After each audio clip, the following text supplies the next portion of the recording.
नमस्कार दोस्तों, मैं गेंदलाल मालवी आपके अपने जीकेम टेक्निकल चैनल में आपका बहुत बहुत स्वागत करता हूं गाइस। आई होप आप सब लोग अच्छे होंगे। यदि आप मेरे चैनल को पहली बार विजिट कर रहे होंगे तो मेरे चैनल को सब्सक्राइब कर दीजिएगा, जिससे फ्यूचर में आने वाली वीडियो की जानकारी आपको पल पल मिलते रहें।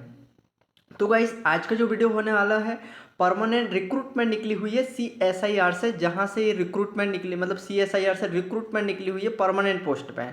तो इसकी जो लास्ट डेट रहने वाली है इस 15 अप्रैल 2025 है। तो आप लोगों के पास बहुत कम टाइम बचा हुआ है। तो आज की वीडियो में हम महत्वपूर्ण पॉइंट पर डिस्कशन करेंगे कि इसमें सैलरी पैकेज कितना रखा गया है और सिलेक्शन प्रोसेस कैसी रहती है और आप लोग फॉर्म फिलअप कैसे कर सकते हैं। इस सब महत्वपूर्ण पॉइंट पर हम डिस्कशन करेंगे, आप लास्ट तक बने रहिएगा। अभी मैं CSIR का मेन साइट पर विजिटेड हूँ, आप देख सकते हो। CSIR जो होती है सेंट्रल बिल्डिंग रिसर्च इंस्टीट्यूट, जहाँ से रिक्रूटमेंट निकली हुई CPRI से, council of scientific industrial research Roorkee से रिक्रूटमेंट निकली हुई है, जिसमें आप देख सकते हो स्टार्ट डेट ऑफ रजिस्ट्रेशन की जो 19 मार्च 2025 से शाम के 5 बजे ये स्टार्ट हो चुके थे फॉर्म फिलअप, और जिसकी लास्ट डेट 15 अप्रैल 2025 शाम के 5 बजे तक। तो आप लोगों के पास ऑलमोस्ट देखा जाए तो 3 से 4 दिन बचा है। यदि आप लोग क्राइटेरिया फुलफिल करेंगे तो आप लोगों को फॉर्म फिलअप करना चाहिए, क्योंकि ये सेंट्रल गवर्नमेंट जॉब है। और यदि आप लोगों के क्राइटेरिया फुलफिल कर रहे हैं तो आप लोगों को फॉर्म फिलअप जरूर करना चाहिए, मैं रिकमेंडेशन जरूर करता हूँ। तो इसमें आप सबसे पहले हम देखते हैं पोस्टें कितनी हैं। तो टेक्नीशियन टोटल 17 पोस्टें हैं, और इंक्लूडिंग 0 टू PWD कैंडिडेट के लिए रखा गया है।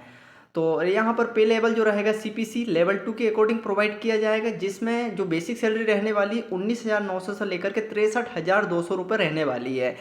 और इसमें देख सकते हो बेसिक सैलरी 19,900 है, और ये सेंट्रल गवर्नमेंट जॉब है, इसमें अलाउंसेस ज़्यादा रहते हैं। तो इसमें देख सकते हो आप रूल की, और यहाँ पर एज है 28 ईयर। तो अपर एज में आपको रिलैक्सेशन प्रोवाइड किया जाता है।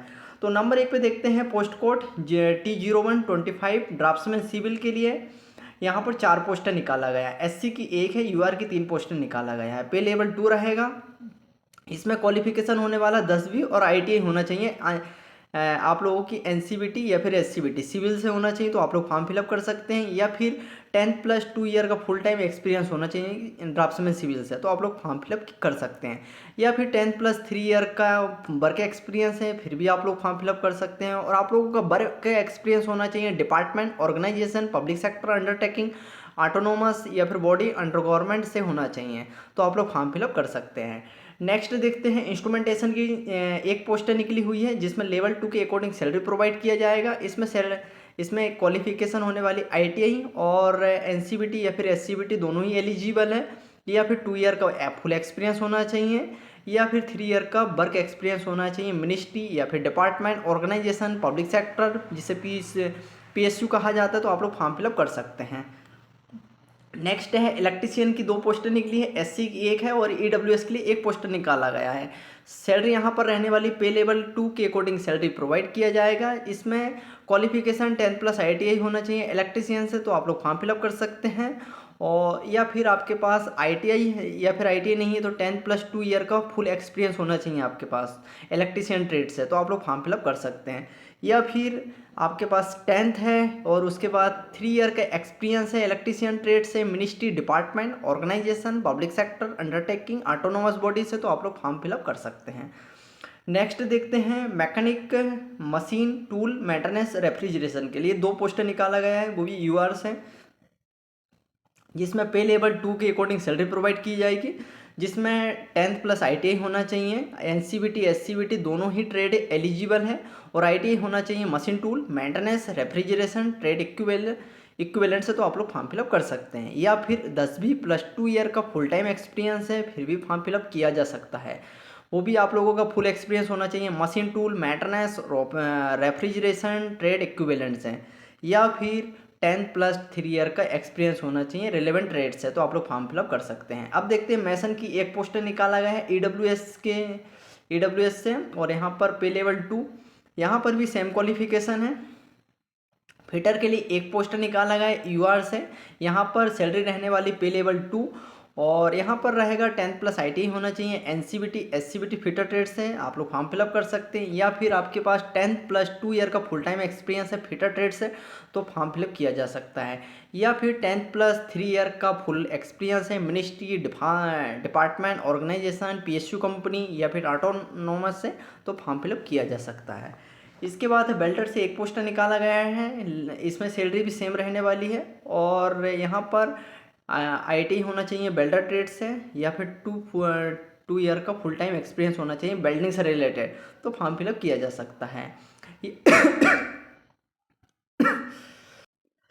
या फिर 10th प्लस 3 ईयर का फुल वर्क एक्सपीरियंस है बिल्डिंग ट्रेड से मिनिस्ट्री डिपार्टमेंट ऑर्गेनाइजेशन PSU या फिर ऑटोनोमस से तो फॉर्म फिलअप किया जा सकता है। नेक्स्ट है प्लम्बर की एक पोस्टर निकाला गया है UR से टेक्नीशियन पे लेवल 2 के अकॉर्डिंग सैलरी प्रोवाइड किया जाएगी से यहाँ पर क्वालिफिकेशन देख लीजिएगा।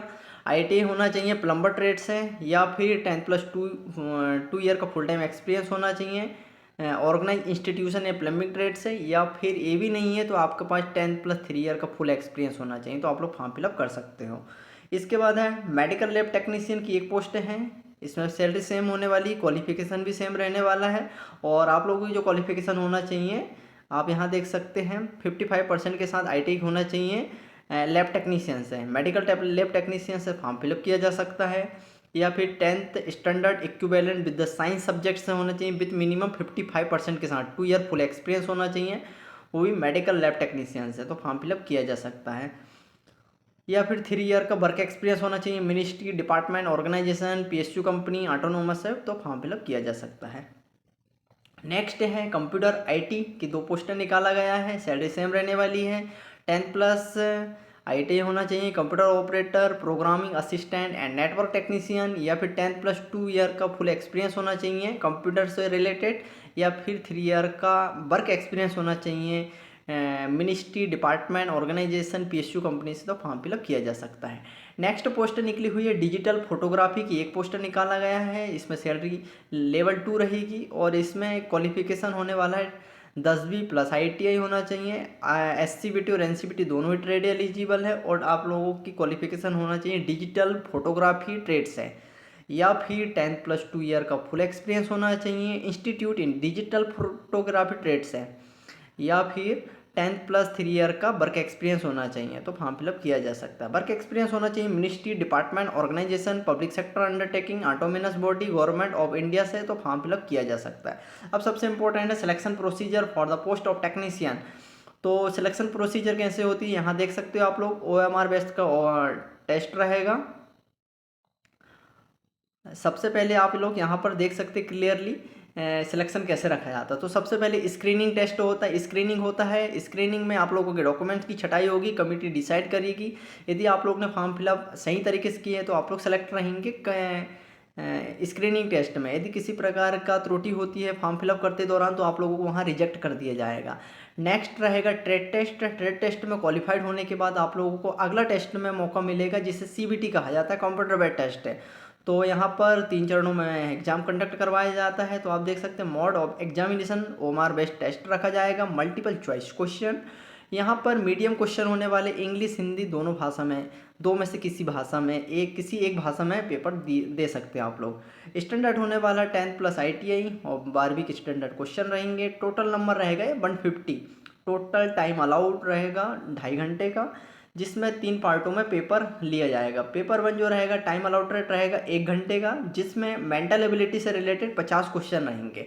एक क्वेश्चन 2 नंबर का रहेगा। नंबर देखा जाए तो मैक्सिमम 100 नंबर का पेपर रहेगा मेंटल एबिलिटी, जिसे पेपर 1 कहा जाता है। इसमें किसी प्रकार की माइनस मार्किंग नहीं है। इसमें देख सकते हैं मेंटल एबिलिटी टेस्ट में include general intelligence, quantity aptitude, reasoning, problem solving, situational judgement रहेगा। इसके बाद पेपर सेकंड जो रहेगा इसमें टाइम अलाउटेड रहेगा 30 मिनट। 30 मिनट में आप देख सकते हो यहाँ पर जनरल अवेयरनेस के 25 क्वेश्चन रहेंगे। एक क्वेश्चन 3 नंबर का रहेगा। मार्क्स ऑफ मैक्सिमम मार्क्स यहाँ पर मार्क्स आप देख सकते हैं 75 का रहेगा, और इसमें 1 नेगेटिव मार्किंग रहेगी एवरी रॉन्ग आंसर पर। इसके बाद है इंग्लिश लैंग्वेज 25 क्वेश्चन रहेंगे। एक क्वेश्चन 3 नंबर का रहेगा। यहाँ पर भी 1 negative marker for every wrong answer पर रहेगा। इसके बाद आप देख सकते हो पेपर थर्ड टाइम अलाउटेड रहेगा 1 घंटे का, और इसमें 50 क्वेश्चन रहेंगे। एक क्वेश्चन 3 नंबर का रहेगा और आपके जो क्वेश्चन रहेंगे आपके ट्रेड से ही रिलेटेड रहेंगे। इसमें भी माइनस मार्किंग रहेंगी, 1 negative marking for every wrong answer पे। तो इसमें देखा जाए तो पेपर कंडक्टर जो रहेगा सीवीटी या फिर ओएमआर बेस्ड टेस्ट हो सकता है। तो इसमें 3 पेपर 1, पेपर 2 और पेपर 3। तो पेपर 1 में किसी प्रकार की माइनस मार्किंग नहीं है, जो मेरिट में काउंट नहीं किया जाएगा। पेपर 1 ओनली क्वालिफाइंग है। मेरिट में जो नंबर ऐड होने वाले हैं पेपर 2 और पेपर 3 है। तो देखा जाए तो 300 नंबर का पेपर रहेगा जिससे मेरिट बनने वाली है। आप देख सकते हैं यहाँ पर the syllabus, trade test and paper 3 written exam shall be the notified in due course है। आप देखते हैं जनरल इन्फॉर्मेशन एंड कंडीशन। तो यहाँ पर कुछ बेनिफिट है, यदि आप लोग स्क्रीनिंग टेस्ट है, स्किल टेस्ट और रिटन टेस्ट क्वालिफाइड करते हैं तो इसके बाद आप लोगों की फाइनल ज्वाइनिंग होगी। तो इसमें देख सकते हैं आप सेंट्रल गवर्नमेंट रूल के अकॉर्डिंग यहाँ पर सैलरी प्रोवाइड की जाती है। और साथ ही साथ आप देख सकते हैं यहाँ पे कुछ अलाउंसेस रहते हैं, जैसे बेसिक सैलरी के साथ साथ आपको अलाउंसेस प्रोवाइड किया जाता है। तो आप यहाँ देख सकते हैं this post carry usually allowance रहेगा, जिसे डेयरनेस अलाउंस कहा जाता है। डेयरनेस अलाउंस को शॉर्ट में डीए कहा जाता है। ये सेंट्रल गवर्नमेंट के अकॉर्डिंग आपको डीए मिलेगा। इसके बाद हाउस रेंट अलाउंस जिसे एचआरए कहा जाता है।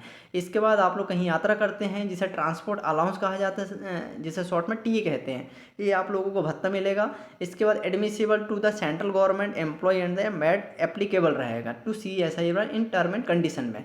इसके बाद residency allotment rule council employment for eligible रहेगा एकोमोडेशन। तो ये सब चीज़ें आपको दिया जाएगा। साथ ही साथ न्यू पेंशन स्कीम की फैसिलिटी आप लोगों को प्रोवाइड मिलेगी। इसके बाद साथ ही साथ मेडिकल की जो फैसिलिटी वो प्रोवाइड किया जाएगा आपको, और आपसे आपकी जो फैमिली है उन सभी को मेडिकल फैसिलिटी मिलने वाली है।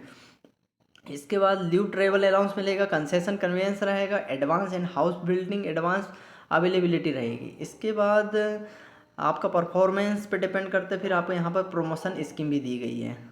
इसके बाद अदर कंडीशन देख सकते हैं, परमानेंट रिक्रूटमेंट है। यदि आप लोग क्राइटेरिया फुलफिल कर रहे हैं तो आप लोगों को फॉर्म फिलअप जरूर करना चाहिए।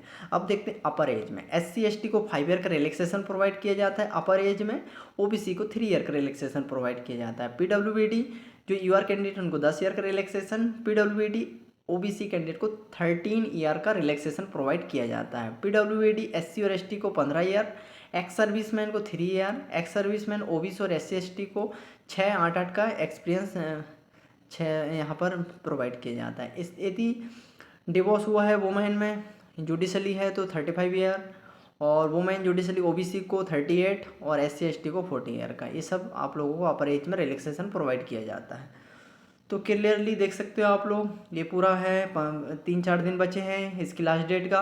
तो आप लोग क्राइटेरिया फुलफिल कर रहे हैं तो आप लोगों को फॉर्म जरूर भरना चाहिए। इसका पूरा नोटिफिकेशन मैं अपने टेलीग्राम चैनल पर प्रोवाइड कर दूंगा, केयरफुली उसे रीड कर लीजिएगा। और आई होप आप सभी लोगों को वीडियो पसंद आया होगा। लाइक कीजिए, सब्सक्राइब कीजिए और अपने अपने जो ग्रुप बने हुए उनमें शेयर कीजिए। Thank you for watching.